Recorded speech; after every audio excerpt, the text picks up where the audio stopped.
కోటిలోని director health కార్యాలయం దగ్గర 2వ ఏఎన్ఎంలో ఆందోళన చేపట్టారు. గతంలో ఇచ్చిన హామీలు నెరవేర్చినందుకు నిరసన చేశారు. తమ సమస్యలను వెంటనే తీర్చాలని డిమాండ్ చేశారు. ఏళ్లుగా పనిచేస్తున్న తమకు సరైన జీతం రావడం లేదన్నారు.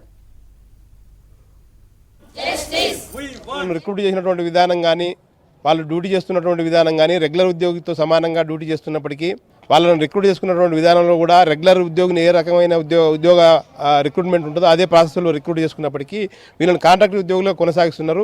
వీళ్లకు 100% గ్రాస్ సాలరీ అమలు చేయడానికి ఒక త్రిసభ్య కమిటీ వేయడం జరిగింది.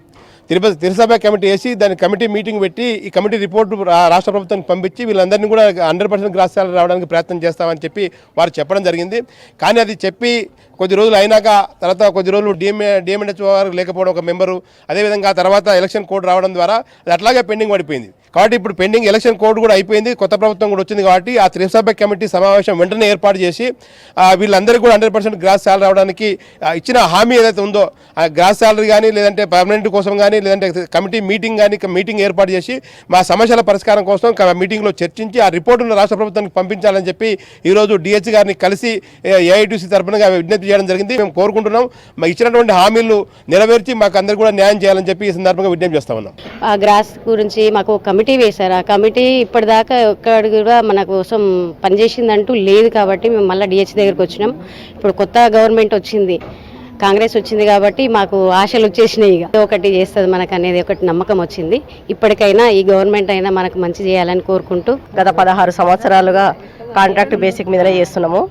గత ప్రభుత్వం మాకు కాంట్రాక్ట్ అంటేనే శ్రమదోపిడి అని చెప్పిండ్రు, కానీ ఏది నెరవేర్చలేకపోయినరు. అయితే మాకు రెగ్యులరేషన్ చేయాలి డైరెక్ట్గా అని చెప్పేసి నమ్మకంతో వచ్చినాము, చేస్తారని అనుకుంటున్నాము.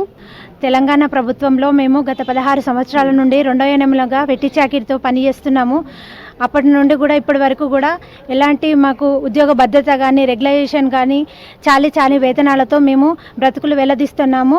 గత ఆగస్టులో నెల రోజుల పాటు సమ్మె చేయడం జరిగింది. మా హక్కుల కోసం మేము పోరాడాము. దయచేసి ఇప్పటికైనా మాకు ఇప్పుడున్న ప్రభుత్వము మా యొక్క బాధలను గుర్తించి సెకండ్ ఏఎన్ఎంలు అనే వారిని రెగ్యులర్ చేయాలని మేము కోరుకుంటున్నాము. చాలా ఇబ్బందులు ఎదుర్కొంటున్నాము, పని ఒత్తిడి కూడా చాలా జరుగుతుంది.